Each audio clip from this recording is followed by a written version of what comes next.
Hello everyone, hope you're doing well. Welcome to week 1, chapter 1 in your Flat World Applied Communication for Healthcare text. I think you're going to really enjoy this book. It's a lot of fun. One of the benefits also of being able to do your course online is the fact that lectures are no longer than 15 minutes. I keep them to 15 minutes or less because I expect a numerous amount of communication between the two of us from the perspective of discussion boards, homework, interaction via Zoom if needed or via email, so we're staying in communication that way. Also, I expect you to read the chapter and reach out if you have any questions. But chapter 1 is pretty much an introduction to healthcare, and we're going to go through that right now. So, of course, this is a Flat World book. It's new, so this is a new textbook for PMI Medical Institute, just so you're aware. If you're looking for future lectures before the week starts, if you want to catch up, sometimes I might not be done with those lectures yet just because this is a new book. And I also am taking the time to read the text myself and make sure I'm aware before I do the lecture. So I appreciate your patience on that. Chapter 1, Introduction to Communication. So chapter 1 in your textbook, which I have in front of me right now, I think there's a lot of great things in this textbook, and I appreciate the fact that there's pictures and things to follow through on. So be sure to open to page 15 and start reading. So your learning objectives, of course, for week 1 is to define communication. Of course, what is communication? And then further discuss the history of communication from ancient to modern times. List the 5 forms of communication, distinguish among the 5 forms of communication through the process, and review the various career options for students who study communication. So, communication is usually studied from the perspective of most degree programs that you're in, but there are specific degree programs that focus mainly on communication. So your learning objectives for each week are really important, and I'm highlighting that just so you remember. Please make sure you understand the learning objectives for each chapter prior to moving on and studying the next chapter. Cool information, right? So let's move on to the next slide. Communication. It's a process of generating meaning by sending and receiving verbal and nonverbal signals or symbols and signs that are influenced by multiple contexts. I could ask you, give me a couple of examples of communication, and some of you might say written, right? Verbal. There's also nonverbal communication, which is very important. And then nowadays, there's communication in all kinds of elements through the written process or online process from the perspective of social media. Text is a huge thing nowadays. Email is still there, but not quite as influential as it was 5 to 10 years ago because everything is so immediate. So communication has changed over the number of years, especially in the last 20 or so. In eras, right? The talking era, the manuscript era, the print era, the audio-visual era, and the internet era.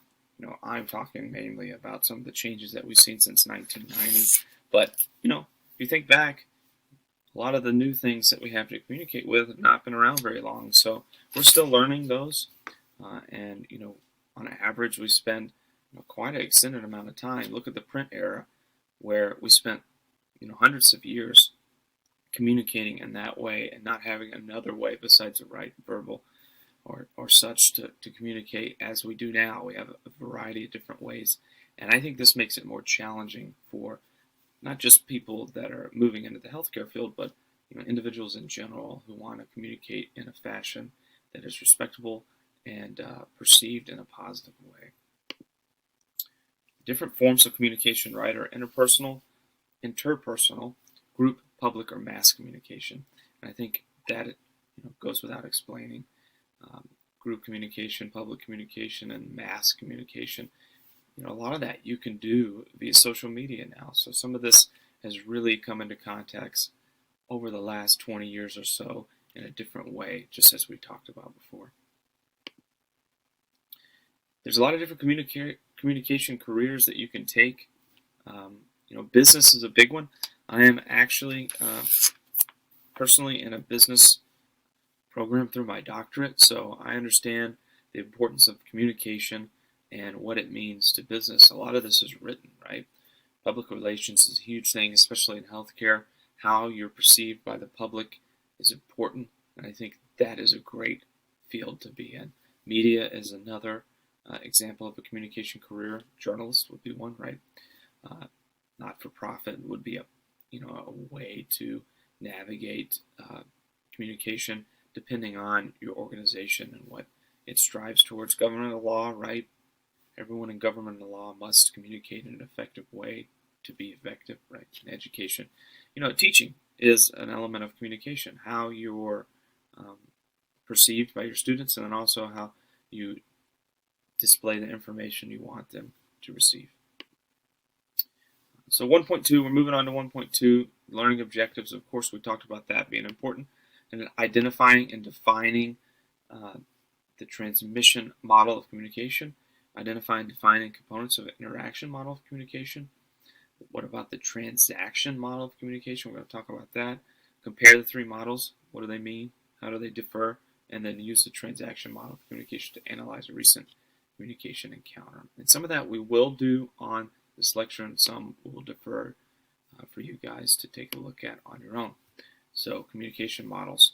Common parts of the communication models across the continuum are participants, right? You have to have participants, the message, what are you trying to convey, encoding, how you're conveying it, decoding how the person thinks about what you're saying, and then channeling the information in the way you want it to be perceived.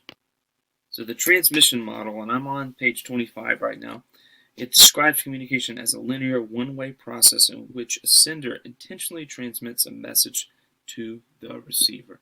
So that is the transmission model. Make sure you understand what that means.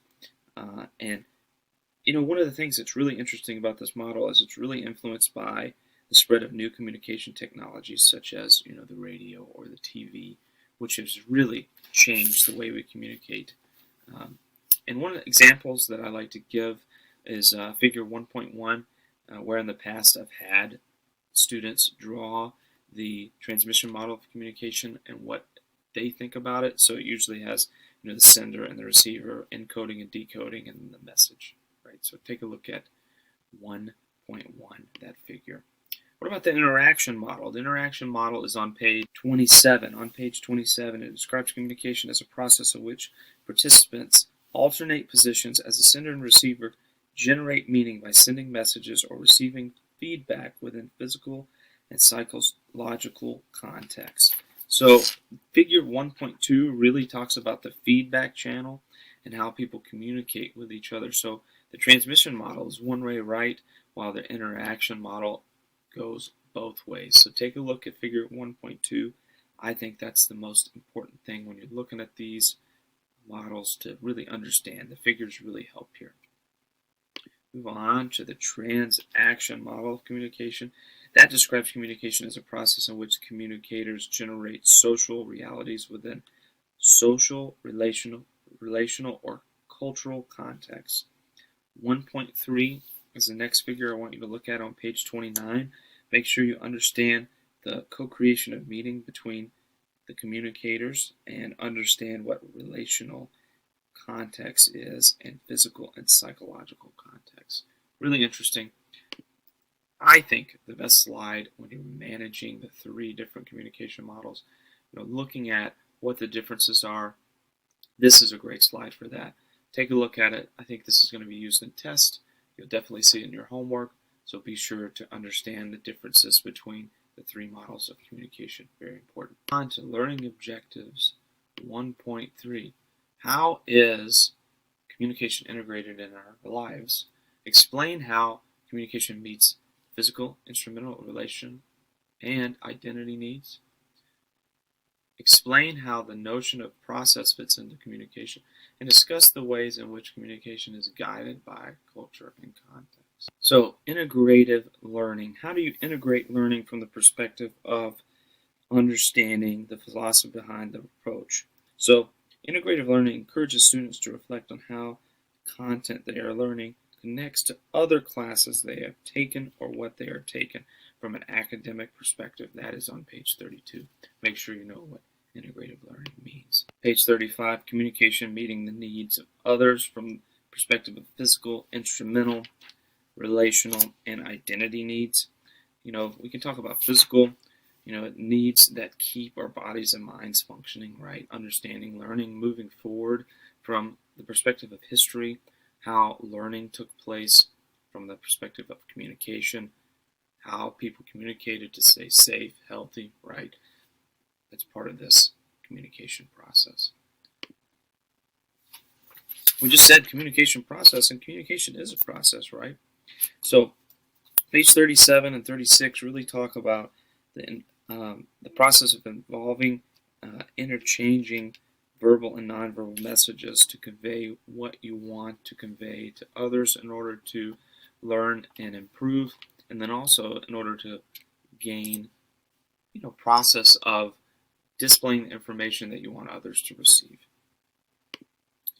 Culture and context of communication, that's something that we talk about a lot. Communication is a learned process.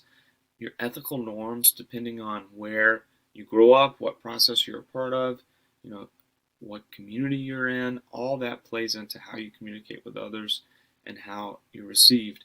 So, myself personally, I was born and raised in the South, not south of the state, of course, but southern United States. So I had to learn when transitioning from the southern United States to the West Coast how communication is different here, how things are perceived, and it is up to you as a communicator to understand and improve on such dynamics, because that is how you make progress, and that is how you transition your way into making yourself a better communicator and a better person. So understanding culture, understanding context is a very, very important process in regards to what we're learning here in this textbook. 1.4, coming really to the end of the chapters. So looking at a lot of the different information that we've talked about already, defining the communication competence. We really talked about that at the beginning, but this kind of goes into a little bit more from that perspective, explaining each part of communication and communication competence, what are strategies for communication competence, and then discussing apprehension or public speaking anxiety. And we talk about this also here in the near future in a new chapter, which is, I think, going to be excellent and you're going to really enjoy. So, communication competence. So that is on page 43. It's defined. Communication competence refers to the knowledge of effective and appropriate communication patterns and the ability to use and adapt that knowing or knowledge in various contexts. So what you learn here, can you adapt and take that into your career field in order to be successful? I think you can. That's really what communication competence means. We talked a little bit about culture, right? How you take communication in the culture that you're currently in and transition that into a new culture. That is also communication competence. How do you develop competence? Developing it, we talk about on page 44, it's a process of learning, going through trials, transitioning from things that work, from things that don't work to things that work, and really understanding the process of making yourself a better person. That is super, super important. I like this communication apprehension slide, especially from the perspective of a lot of people have this. So a lot of people are afraid to communicate in front of large groups. It's anxiety, right? You worry what people think about you. Public speaking anxiety, it's called PSA here, really, really is common. So if you have it, don't worry. I think with practice is the main dynamic of improvement here. So on an online course, we do have a couple of elements that's going to help prepare you for public speaking in the future. So take into consideration what this textbook says. Preparation is key. Practice is key. I didn't overcome my public speaking fear until college, and part of that process was I took a public speaking course that taught me to prepare, and then also taught me getting in front of people is not as scary as it may seem. So we're going to work on that as time goes on. There's actually a chapter that specifically talks about it. Hope you enjoyed chapter 1. Make sure you read it. Make sure you review it. I appreciate your efforts, and I look forward to working with you over the next few months. Thanks so much.